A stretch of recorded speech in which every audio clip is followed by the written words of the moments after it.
एक और प्रश्न है, मीना श्रीवास्तव ने लिखा है। सादर प्रणाम अनंत श्री जी। कल आपने बताया जो हो रहा है सो हो रहा है और उस पर तुम सहज प्रत्युत्तर दे रहे हो, यही अस्तित्व के प्रति अप्रतिरोध की अवस्था है। कुछ कहें।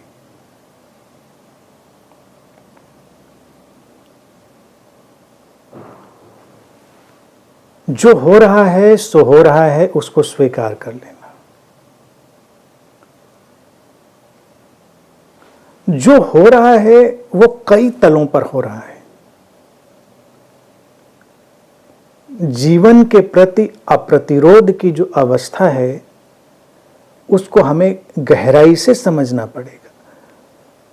अप्रतिरोध की अवस्था से कई बार लोगों को लगता है अच्छा फिर हमको कुछ करना ही नहीं है क्या, कोई बदलाव भी नहीं करना है।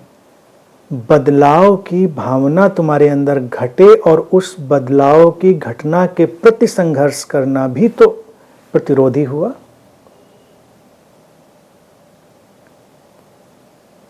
अनेक मौकों पर तुम्हारे भीतर परिवर्तन की पुकार आती है तो उस पुकार के साथ चलना।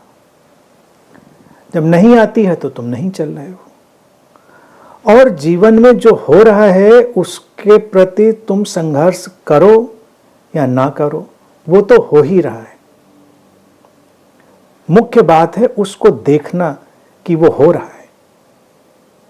होने में कुछ बाहरी होना है, कुछ आंतरिक होना है।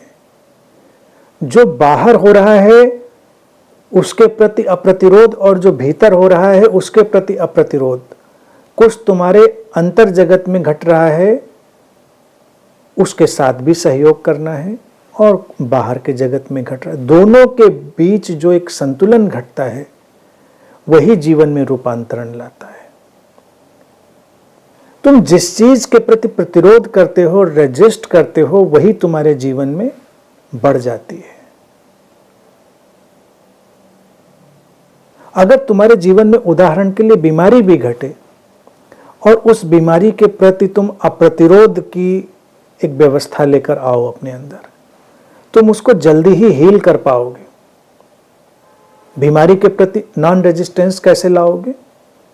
बीमारी से युद्ध नहीं लड़ना है तुमको, उसके प्रति पैनिक नहीं पैदा करना है, उसके प्रति भय नहीं पैदा करना है। और जब तुम्हारे शरीर के तल पर बीमारी घटती है तो तुम्हारे अंतर मन के तल पर उससे पार जाने की भावना भी घटती है, उससे मुक्त होने की चाह भी घटती है। तो बाहर के तल पर तुमने बीमारी को एक्सेप्ट किया, उससे लड़ाई नहीं लड़ी, उससे पैनिक में नहीं गए, उससे भयभीत नहीं हुए। जो है सो है, जो होना था सो हुआ।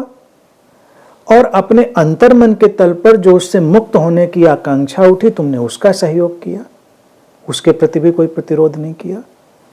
तो दोनों के संतुलन में तुम देखोगे बीमारियों से तुम बहुत जल्दी मुक्त हो जाओगे। अप्रतिरोध का अर्थ ये नहीं है कि बीमारी जब आए तो तुम वहीं पर डेरा डालकर बैठ जाओ, कहो कि नहीं हम तो बीमार रहेंगे क्योंकि हमें तो रेजिस्ट नहीं करना है, हमें तो अप्रतिरोध में रहना है। लेकिन तुम्हारा अंतर्मन तो कह रहा है कि इससे मुक्त होना है। घटना दोनों तलों पर घटी है, तो अंतर्मन पर जो उस व्याधि से मुक्त होने की पुकार आई है उसके साथ तुमने अप्रतिरोध किया और उसने तुमको जिस तरह से संचालित किया, निर्देशित किया, उससे तुम चले। बाहर के तल पर जो बीमारी थी उससे तुम लड़े नहीं, भयभीत नहीं हुए, पैनिक में नहीं गए, वो जैसी थी वैसी उसको रहने दिया। तुम देखोगे कि तुम औसतन बहुत ही शीघ्रता से स्वस्थ हो जाओगे। ये जीवन का ढंग है। तो ये जो अप्रतिरोध है, नॉन रेजिस्टेंस है, ये बहुत ही सुंदर बात है और ये बड़ी व्यापक बात है। ये इतनी सीमित, इतनी छोटी बात नहीं है कि तुम कहो अच्छा तो कोई आकर मुझे गुलाम बना ले। जैसे इसी बात को जब भी मैंने बोला है तो लोग अक्सर यही बात कहते हैं, तो कोई आकर मुझे गुलाम बना ले। जैसे भारत के स्वतंत्रता संग्राम पर प्रश्न लोग पूछते थे, अगर हमने अप्रतिरोध का अभ्यास किया होता, नॉन रेजिस्टेंस का, तो हम तो अभी भी गुलाम बने होते, हमने संघर्ष नहीं किया होता। तो मैं उनको हमेशा यही उत्तर देता हूँ कि थोड़ा व्यापक परिप्रेक्ष्य में देखो, उसका फलक थोड़ा बड़ा करो। जब बाहर के तल पर समाज में वो गुलामी की व्यवस्था आई तो तमाम लोगों के अंतरतम के तल पर उससे मुक्त होने की आकांक्षा भी तो आई।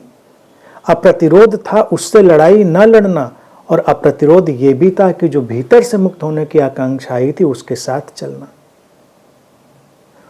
वो उसको लेकर बैठ जाने की बात नहीं थी। तो जब तुम्हारे अंतरतम में उससे मुक्त होने की भावना प्रबल होकर सामने आती है और तुम उसके साथ सहयोग करते हो, गुलामी से मुक्त हो जाते हो। तमाम लोग जो गुलामी को बुरा मानते भी रहे, लेकिन उनके भीतर वो पुकार नहीं थी, तो उन्होंने उसको न चाहते हुए भी स्वीकार कर लिया। और कई लोग, हो सकता है उनको उस गुलामी से उतनी परेशानी ना हो, लेकिन उनके अंतरतम में पुकार थी, प्रबल थी। उन्होंने उस अपनी पुकार के साथ अप्रतिरोध की यात्रा करी, तो वो स्वतंत्रता में भी गए। स्वतंत्रता आंदोलन में तुम अगर देखो, जो सर्वाधिक संघर्ष करने वाले लोग थे, व्यक्तिगत रूप से उनके ऊपर बहुत फर्क नहीं पड़ता था। वो इतने सक्षम थे, सबल थे, समर्थ थे कि वो चाहते तो सत्ता व्यवस्था के साथ अपनी साठगांठ करके भी आसानी से रह सकते थे, लेकिन उनके प्राणों की पुकार और थी। तो जीवन में कई तलों पर घटनाएं घटती हैं, और उन सबके साथ हम जब अप्रतिरोध में जाते हैं, नॉन रेजिस्टेंस में, तो जीवन में एक बड़ा ही गहरा रूपांतरण आता है। तो इसको एक पूरे फ्रेम में देखना होगा, फुल फ्रेम में देखना होगा, तभी जीवन में इसका जो सबसे सर्वोत्तम ढंग है घटने का, उसको तुम देख पाओ।